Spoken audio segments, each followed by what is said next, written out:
अस्सलाम वालेकुम स्टूडेंट्स, आज का जो हमारा टॉपिक है वो है history of formulation of cell theory. Cell theory किस तरह बनाई गई, इसकी हिस्ट्री क्या थी, ये सब कुछ डिस्कस करना है हमने आज की इस वीडियो में।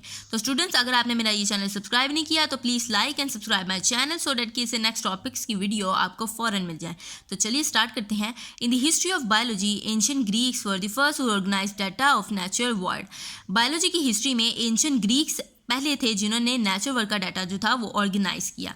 स्टूडेंट, वन बाय वन हम साइंटिस्ट को डिस्कस करने लगे हैं और उनके वर्क को हम पढ़ेंगे कि उन साइंटिस्ट ने क्या क्या काम सर अंजाम दिए। तो सबसे पहले क्या है, Aristotle presented the idea that all animals and plants are somehow related. Aristotle ने एक आइडिया प्रेजेंट किया और उसने क्या कहा कि तमाम एनिमल्स और प्लांट्स क्या हैं, किसी तरह रिलेटेड हैं। तमाम एनिमल्स और प्लांट्स क्या हैं, रिलेटेड हैं। Later this idea give rise to question like, बाद में इस आइडिया ने क्या किया, एक क्वेश्चन अराइज किया, is there a fundamental unit of structure share by all organism. अगर प्लांट्स और एनिमल्स आपस में रिलेटेड हैं तो क्या कोई फंडामेंटल यूनिट, कोई बुनियादी यूनिट है स्ट्रक्चर का जो कि तमाम ऑर्गेनिज्म ने शेयर किया हुआ है। But before the microscope were used in the 17th century, no one knew with certainty that living organism do share a fundamental unit called cell. लेकिन माइक्रोस्कोप की इजाज़त से पहले कोई भी ये नहीं जानता था कि लिविंग ऑर्गेनिज्म जो है वो फंडामेंटल यूनिट है एक, जिसको शेयर करते हैं, उसका नाम क्या है, सेल। तो फंडामेंटल यूनिट क्या है, सेल, जिसको वो शेयर करते हैं। लेकिन माइक्रोस्कोप की इजाज़त से पहले ये किसी को नहीं पता था। अब चलते हैं हम रॉबर्ट हुक की तरफ, देखते हैं इन्होंने क्या काम किया। The cell was first describe by British scientist Robert Hooke in 1665। तो स्टूडेंट्स, 1665 में जिसने सबसे पहले सेल को डिस्क्राइब किया उसका नाम क्या था, Robert Hooke. He used his self-made light microscope to examine a thin slice of cork. इसने क्या किया, सबसे पहले अपनी बनाई हुई लाइट माइक्रोस्कोप का इस्तेमाल किया एग्जामिन करने के लिए। क्या चीज़, thin slice of cork. Cork क्या कहते हैं, बार्क ऑफ द ट्री की बार्क को हम कहते हैं कॉर्क। उसका थिन स्लाइस इसने लिया और उसको एग्जामिन किया under the light microscope. Hook observed a tiny comb of tiny empty compartment. इसने क्या ऑब्जर्व किया, Honey comb of tiny empty compartment की। क्या देखे उसने, एम्प्टी कंपार्टमेंट देखे, ठीक है, हनी कॉम्ब के छोटे छोटे, और उनको इसने इन कंपार्टमेंट्स को नाम दे दिया सेलुले।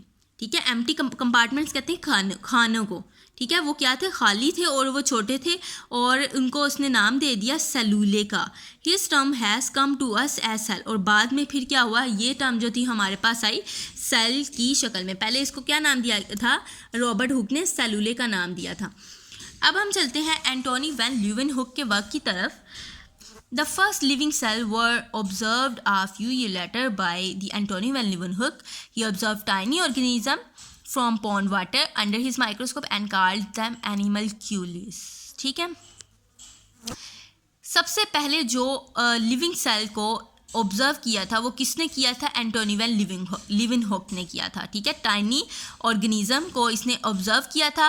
पहला लिविंग सेल था जिसे ऑब्जर्व किया एंटोनी वैन ल्यूवेनहुक ने। ठीक है, इसने क्या किया, इसने पॉन्ड वाटर का सैंपल लिया, पॉन्ड वाटर का इसने सैंपल लिया और उसको ना अपनी माइक्रोस्कोप के नीचे ऑब्जर्व किया और फिर उसने उसमें लिविंग सेल्स को ऑब्जर्व किया। ठीक है, टाइनी ऑर्गेनिज्म को ऑब्जर्व किया और बाद में उसने उन टाइनी ऑर्गेनिज्म को नाम दे दिया एनिमलक्यूलिस। एंटोनी वैन ल्यूवेनहुक ने क्या नाम दिया था लिविंग सेल को, एनिमलक्यूलिस। ठीक है, अब चलते हैं जीन बैप्टिस्ट डिलेमार्क की तरफ। In 1809, he proposed that nobody can have life if its parts are not cellular tissue or are not formed by cellular tissue. ठीक है, इसने 1809 में क्या कहा था कि लाइफ हो ही नहीं सकती है अगर उसके पार्ट्स के, किसी भी बॉडी में ना लाइफ नहीं हो सकती अगर उस बॉडी के पार्ट्स जो हैं वो सेलुलर टिश्यू नहीं है या वो सेलुलर टिश्यू से मिलके बने नहीं हैं। ठीक है, यानी उस बॉडी में लाइफ हो ही नहीं सकती अगर उस बॉडी के पार्ट सेलुलर टिश्यू से मिलके नहीं बने या वो सेलुलर टिश्यूज़ नहीं हैं। अब आगे चलते हैं रॉबर्ट ब्राउन की तरफ, जो कि बहुत इंपॉर्टेंट आपका एमसीक्यूज भी है और ये शॉर्ट क्वेश्चन में भी पूछा जाता है, the work of Robert Brown. ठीक है, in 1831 he discovered a nucleus in the cell. Robert Brown ने क्या किया था, 1831 में सेल के अंदर न्यूक्लियस को डिस्कवर किया था। हमने देखें पहले पढ़ा था रॉबर्ट हुक का पढ़ा था। रॉबर्ट हुक ने क्या किया था, सेल को डिस्क्राइब किया था। फिर रॉबर्ट ब्राउन ने क्या किया, सेल के अंदर न्यूक्लियस को ऑब्जर्व किया था, डिस्कवर किया था। ठीक है, सेल के अंदर न्यूक्लियस किसने डिस्कवर किया है, रॉबर्ट ब्राउन ने। अब चलते हैं हम मैथियस सचलीडन की तरफ। In 1838 he studied plant tissue. Matthias Schleiden ने क्या किया, प्लांट टिश्यू को स्टडी किया था। ठीक है, प्लांट टिश्यू को, and made the first statement of cell theory. और सेल थ्योरी की फर्स्ट स्टेटमेंट बनाई जो कि क्या थी, all organisms are compose of one or more cell, कि जितने भी ऑर्गेनिजम्स हैं वो या तो एक सेल से मिलके बने हैं या बहुत से सेल से मिलके बने हैं। He stated that all plants are aggregates of individual cell which are fully independent. उसने कहा कि जितने भी प्लांट्स हैं ना वो सेल से मिलके बने हैं। मुख्तलिफ सेल्स मतलब एग्रीगेट का मतलब होता है कि इकट्ठे हो जाना, इंडिविजुअल सेल का इकट्ठे हो जाना। जितने भी इंडिविजुअल सेल थे, जो इंडिविजुअल सेल हैं जब वो इकट्ठे होते हैं तो प्लांट्स बनते हैं। ठीक है, प्लांट्स क्या हैं, एग्रीगेट्स ऑफ इंडिविजुअल सेल्स हैं विच आर फुली इंडिपेंडेंट, जो कि इंडिपेंडेंट हैं। ठीक है, किसी पे डिपेंड नहीं करते। तो स्टूडेंट्स मैथियस सचलीडन ने प्लांट टिश्यू पे स्टडी किया था। ठीक है, अब हम चलते हैं थियोडर सचवान की तरफ। Theodor Schwann reported that all animal tissues are compose of individual cell. Theodor Schwann ने क्या किया, एनिमल टिश्यू को स्टडी किया। मैथियस सचलीडन ने प्लांट टिश्यू को स्टडी किया और थियोडर सचवान ने एनिमल टिश्यू को स्टडी किया। और उसने कहा कि एनिमल टिश्यूज भी क्या हैं, इंडिविजुअल सेल्स के एग्रीगेट से मिलके बनते हैं। अब चलते हैं नेक्स्ट साइंटिस्ट की तरफ जिनका नाम है रुडोल्फ विर्चू। ठीक है, in 1855 he proposed an important extension of cell theory. He proposed that all living cells arise from pre existing cells omnis cellula e cellula. 1855 में इसने एक और एक्सटेंशन सेल थ्योरी की प्रपोज की। वो क्या थी कि ऑर्गेनिज्म, जितने भी लिविंग ऑर्गेनिजम्स के सेल हैं वो पहले से मौजूद सेल से बने हैं। ठीक है, अराइज हुए हैं। जितने भी लिविंग सेल्स हैं वो पहले से मौजूद सेल्स से अराइज हुए हैं और जिसको इसने नाम दे दिया ओमनिस सेलुले सेलुला। मतलब जितने भी लिविंग सेल्स हैं वो पहले से मौजूद लिविंग सेल्स से अराइज हुए हैं। अब चलते हैं लुईस पास्चर की तरफ। In 1862 he provided experimental proof of this idea.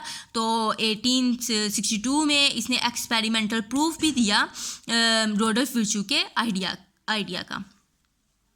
अब चलते हैं सेल थ्योरी की तरफ जिसको हम स्टडी कर रहे थे बार बार। तो वो क्या है, Schleiden and Schwann propose cell theory in its initial form. Rudolf Virchow proposed the third principle of cell theory. The cell theory in its modern form include the following principle. जो modern form है cell theory की उसके following principle हैं, उनको देखते हैं। Total 3 principal है students. ये बहुत इंपॉर्टेंट शॉर्ट क्वेश्चन है, आपका एग्जाम्स में पूछा जाता है तो आपने इसको अच्छे से मेमोराइज करना है। नंबर 1 जो प्रिंसिपल है सेल थ्योरी का वो है all organism compose of one or more sales. जितने भी ऑर्गेनिजम्स हैं वो एक या एक से ज़्यादा सेल से मिलकर बने हैं। Second one is cell are the smallest living thing. Cells क्या है, स्मॉलेस्ट लिविंग थिंग है। द बेसिक यूनिट है basic unit of organisation of all organism. जितने भी ऑर्गेनिज्म है उसका क्या है, बेसिक यूनिट है। कौन, सेल। ठीक है, थर्ड क्या है, The cells arise only by division in the previously existing cells. Cell तभी अराइज होते हैं जब डिवीजन होती है पहले से मौजूद सेल की। फॉर एग्जांपल ये एक सिंगल सेल है, ठीक है, इसके आगे क्या होगी, डिवीजन होगी, तो ये 2 बन गए ना। तो वो ये कह रहे हैं कि जो सेल्स हैं वो अराइज होते हैं पहले से मौजूद सेल से, सेल की डिवीजन से। तो स्टूडेंट्स ये थी सेल थ्योरी जिसकी हिस्ट्री हमने पढ़ी, मुख्तलिफ साइंटिस्ट से हमने स्टार्ट किया। ये था स्टूडेंट्स हमारा आज का टॉपिक। अगर आपने मेरा ये चैनल सब्सक्राइब नहीं किया तो please like and subscribe my channel. मिलते हैं हम अपनी नेक्स्ट वीडियो में। अल्लाह हाफिज़।